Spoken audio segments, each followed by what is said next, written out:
우리가 하루를 맞이한다는 것은 하나님께서 또 다른 기회를 우리에게 허락해 주셨다는 의미가 있지 않나 생각이 되어집니다. 우리가 살아가면서 많은 기회들을 놓치지 않습니까? 그런데 하나님은 우리에게 늘 하루를 허락해 주신다는 것은 또 다시 한번 시작해 볼 수 있는 기회를 주신다는 의미가 있습니다. 내가 절망하고 낙심하고 포기하는 것이 아니라 다시 한번 하나님이 주신 기회를 잡으십시오. 기회를 찾으십시오. 기회를 기회로 깨달아서 다시 한번 승리하는 저와 여러분이 되기를 바랍니다.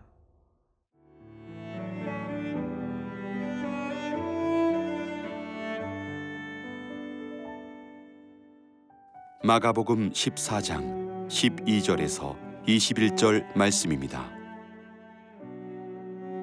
무교절의 첫날 곧 유월절 양 잡는 날에 제자들이 예수께 여짜오되 우리가 어디로 가서 선생님께서 유월절 음식을 잡수시게 준비하기를 원하시나이까 하매 예수께서 제자 중에 둘을 보내시며 이르시되 성내로 들어가라. 그리하면 물 한 동이를 가지고 가는 사람을 만나리니 그를 따라가서 어디든지 그가 들어가는 그 집주인에게 이르되 선생님의 말씀이 내가 내 제자들과 함께 유월절 음식을 먹을 나의 객실이 어디 있느냐 하시더라 하라.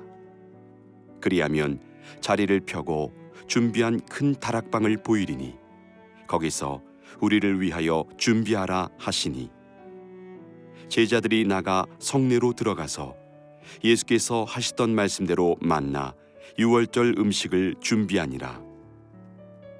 저물매 그 12를 데리시고 가서 다 앉아 먹을 때에 예수께서 이르시되 내가 진실로 너희에게 이르노니 너희 중에 한 사람 곧 나와 함께 먹는 자가 나를 팔리라 하신대. 그들이 근심하며 하나씩 나는 아니지요 하고 말하기 시작하니 그들에게 이르시되 12 중에 하나 곧 나와 함께 그릇에 손을 넣는 자니라.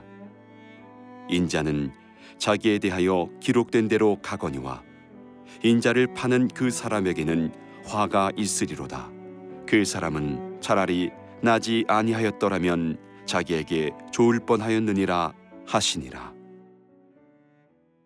유월절을 맞이하게 된 제자들과 예수님, 유월절 만찬을 양을 잡는 그 시간에 결국은 장소를 구하게 되어지죠. 그런데 참 놀랍게 유월절 식사를 위한 장소까지도 주님이 준비해 놓은 것을 알 수 있습니다. 우리 12절 말씀인데요. 무교절의 첫날 곧 유월절 양 잡는 날에 제자들이 예수께 여짜오되 우리가 어디로 가서 선생님께서 유월절 음식을 잡수시게 준비하기를 원하시나이까 하매 유월절 음식을 먹는 그 장소를 제자들이 주님에게 묻는 그런 장면이 있습니다. 유월절은 유대인들의 가장 큰 명절이죠. 우리가 잘 아는 것처럼 출애굽기에 보면 애굽의 노예로 살았던 이스라엘 백성들이 결국 모세에 의해서 장자의 재앙이 내려지게 될 때 그 장자의 재앙으로부터 구원받았던 이스라엘 백성들의 한 사건을 기념하는 그런 의식이죠. 우리가 아는 것처럼 어린 양의 피를 좌우 문설주와 임방에 바름으로 해서 죽음의 사자가 애굽 전역을 지나가며 장자들, 초태생들을 죽일 때 구원을 받는, 그래서 이 날을 이스라엘의 시작으로 삼게 되고 이 때를 기념해서 유월절을 지키게 하고 그 오래된 전통은 계속 이어져서 예수님도 지키게 되는, 또 제자들이 또 그 유월절을 준비하는 과정을 보여줍니다. 근데 우리가 잘 아는 것처럼 이 유월절은 결국 유월절의 어린 양은 예수님을 의미하지 않습니까? 예수님의 보혈의 피를 통해서 죽을 수밖에 없는 죽음의 사자, 심판의 사자가 사망이 우리에게 올 때 구원을 얻는 것을 우리에게 보여주는 그런 그림자와 같은 그런 절기인데요. 결국 이 유월절 음식을 먹는 장소를 구하는 그 제자들이 결국은 주님께서 그 장소를 예비해 놓은 것을 보면서 저는 두 가지를 좀 생각해 봤습니다. 한 가지는 유월절의 완성은 결국 예수님에게서 이루어지는구나라는 것을 보게 되었습니다.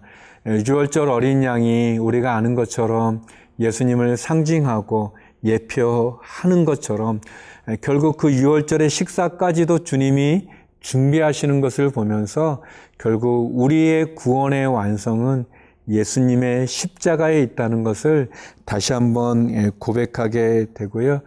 두 번째는 그 십자가를 피하지 않으시고 그것을 준비하시는 예수님을 보았습니다.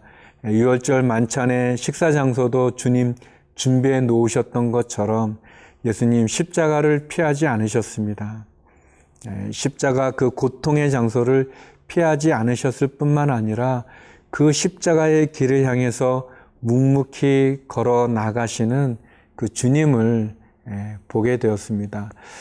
아주 오래전에 제가 선교 훈련을 받을 때 그 훈련 받는 훈련원에 어떤 목사님 오셔서 예수님에 대해서 설명하시면서 예수님 십자가를 향해서 묵묵히 걸어가셨고 여러분 선교사도 그렇게 예수님의 십자가를 향해서 걸어가는 사람들입니다라고 이렇게 설명해 주셨을 때 굉장히 은혜도 받고 인상적이었는데요. 과연 나의 걸음걸음, 나의 방향은 십자가를 향하고 있는가? 아니면 나의 욕심이나 야망 또는 죄를 향하고 있는가? 내가 하나님 나라를 향해 가고 있는가? 아니면 이 땅의 세상 나라를 향해 내가 가고 있는가를 돌아보게 됩니다. 예수님은 우리들에게 유월절을 완성하실 뿐만 아니라 그 유월절을 피하지 않으시고 십자가를 피하지 않고 십자가의 길을 가는 모습을 보여줍니다. 저와 여러분도 십자가를 사랑하고 십자가를 향해 나가는 한 걸음 한 걸음 되기를 기도드립니다.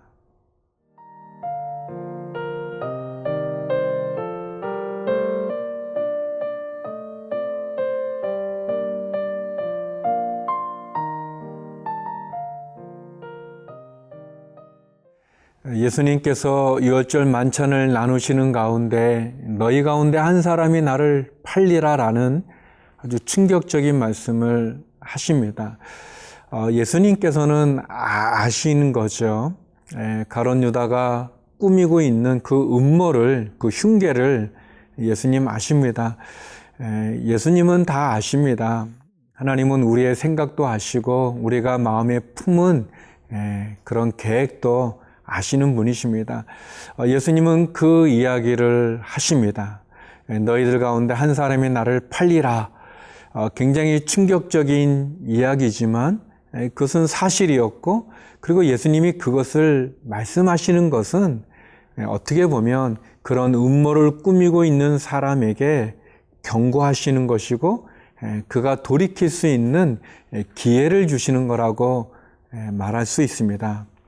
예수님께서 아신다는 것도 말씀하시지만 그 이야기를 통해서 다시 한번 돌아올 수 있는, 돌이킬 수 있는, 회개할 수 있는, 바로 잡을 수 있는 기회를 주시는 거죠.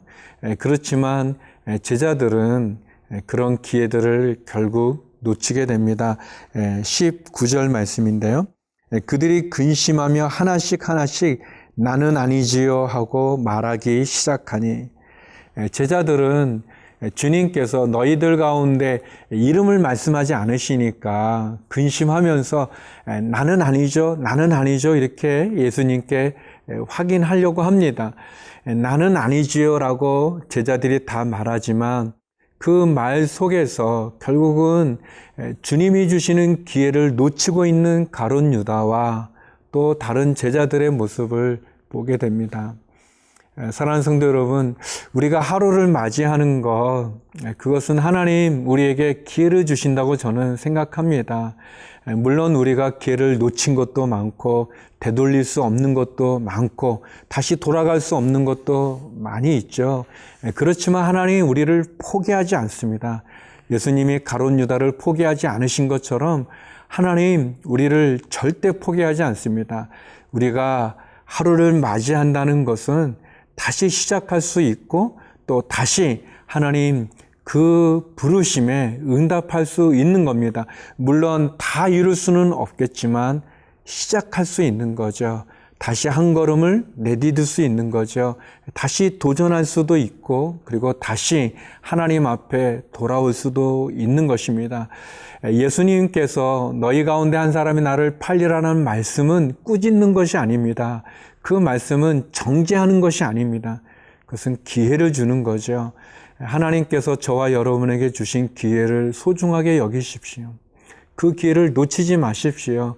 그 기회를 다시 내가 하나님 앞에 바로 설 수 있는 하나님 앞에 내가 온전해 줄 수 있는 그런 기회로 삼으십시오.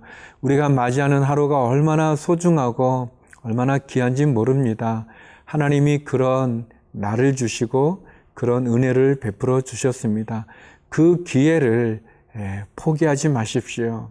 절망하지 마시고 근심과 염려로 빼앗기지 마시고 또는 술에 취한 사람처럼 정신을 놓지 마시고 특별히 우리의 믿음으로 다시 한번 나에게 기회를 주시는 하나님 앞에 전심을 다해서 시작해보고 도전해보고 또 다시 기도하고 다시 시작하고 그렇게 한 걸음 한 걸음 나가는 저와 여러분 되기를 바랍니다. 기도하시겠습니다.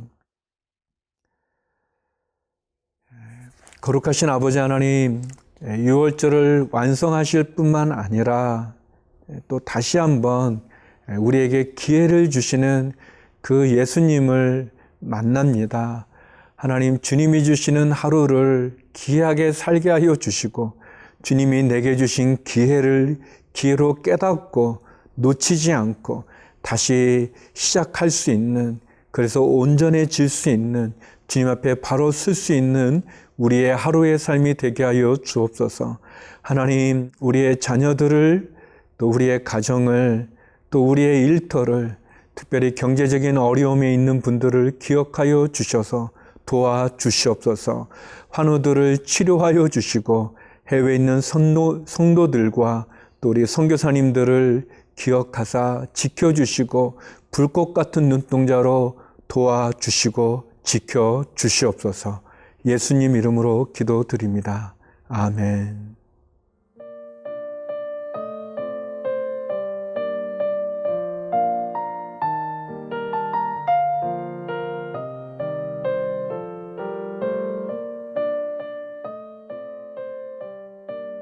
이 프로그램은 시청자 여러분의 소중한 후원으로 제작됩니다.